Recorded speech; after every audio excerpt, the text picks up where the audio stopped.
भगवान श्री कृष्ण की नगरी, जहां पर भगवान कृष्ण रहते थे, वृंदावन, जो भगवान श्री कृष्ण की लीलाओं का स्थल माना जाता है, भारत के उत्तर प्रदेश राज्य में स्थित मथुरा जिले का एक पवित्र नगर है। यह स्थान भक्ति, प्रेम और आध्यात्मिकता का प्रतीक है। यहाँ की पवित्रता और ऐतिहासिकता ने इसे भारतीय संस्कृति में एक विशेष स्थान प्रदान किया है। वृंदावन की भूमि पर श्री कृष्ण ने अपनी युवावस्था की अनेक लीलाएं की थीं, जिससे यह स्थान भक्तों के लिए अत्यंत प्रिय बन गया है। वृंदावन का नाम वृक्ष और वन के संयोजन से आया है। वृक्ष का अर्थ है पेड़ और वन का अर्थ है जंगल।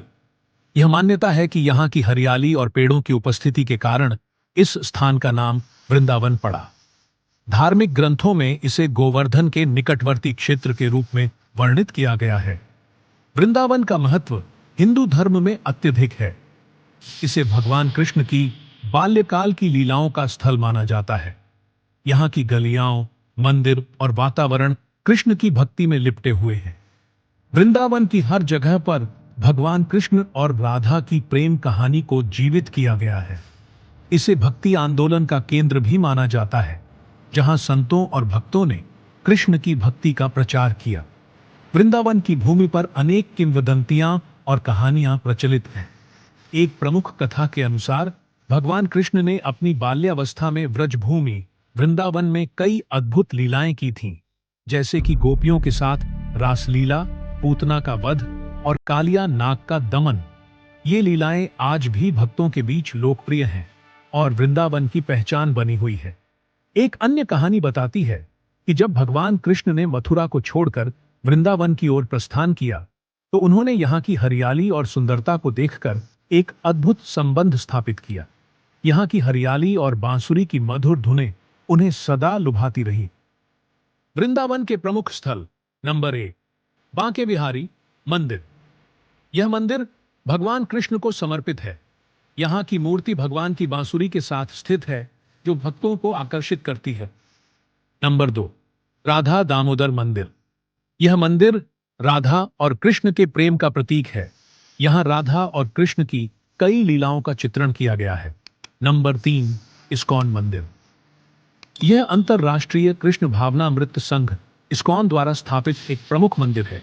यह स्थल न केवल भक्तों के लिए बल्कि श्रद्धालुओं के लिए भी एक आकर्षण का केंद्र है।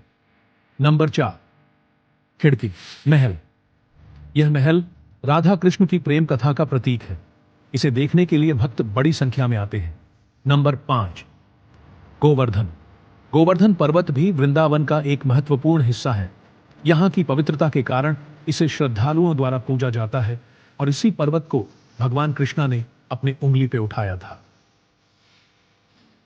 नंबर 6, प्रेम मंदिर वृंदावन प्रेम मंदिर भगवान श्री कृष्ण और राधा के प्रेम को समर्पित एक अद्भुत धार्मिक स्थल है।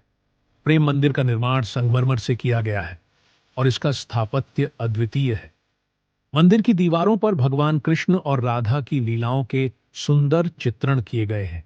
वृंदावन की संस्कृति अत्यंत समृद्ध है। यहाँ की लोक कला, संगीत और नृत्य में भगवान कृष्ण के प्रति भक्ति की झलक मिलती है।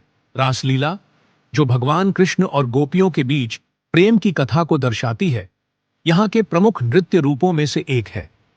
इस नृत्य में स्थानीय कलाकार अपने अद्भुत अभिनय और नृत्य कौशल के माध्यम से कृष्ण की लीलाओं को प्रस्तुत करते हैं। वृंदावन में मनाए जाने वाले त्योहारों का विशेष महत्व है। जन्माष्टमी, राधा अष्टमी और होली जैसे त्योहार यहाँ धूमधाम से मनाए जाते हैं। जन्माष्टमी के अवसर पर भक्तों की संख्या बढ़ जाती है और पूरा नगर उत्सव के रंग में रंग जाता है। राधा अष्टमी पर विशेष पूजा और भजन कीर्तन का आयोजन होता है।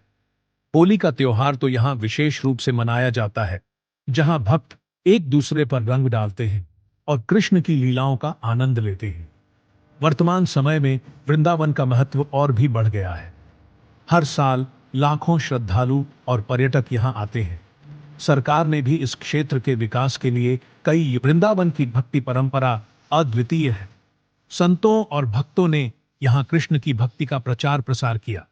प्रमुख संत जैसे चैतन्य महाप्रभु, सूरदास, तुलसीदास और भक्त सूरदास ने यहाँ रहकर भक्ति गीतों और कविताओं के माध्यम से कृष्ण की लीलाओं का प्रचार किया।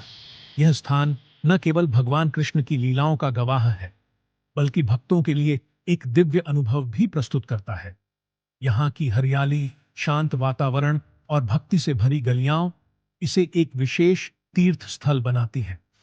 वृंदावन की यात्रा करना केवल एक धार्मिक यात्रा नहीं है, बल्कि यह एक आध्यात्मिक अनुभव है जो भक्तों को जीवन में नई ऊर्जा और दिशा प्रदान करता है। दोस्तों, इस तरीके की और भी जानकारी के लिए हमारे टाइम ज्ञान चैनल को सब्सक्राइब करें, लाइक करें और वीडियो को शेयर करें। मिलते हैं अगले वीडियो पे।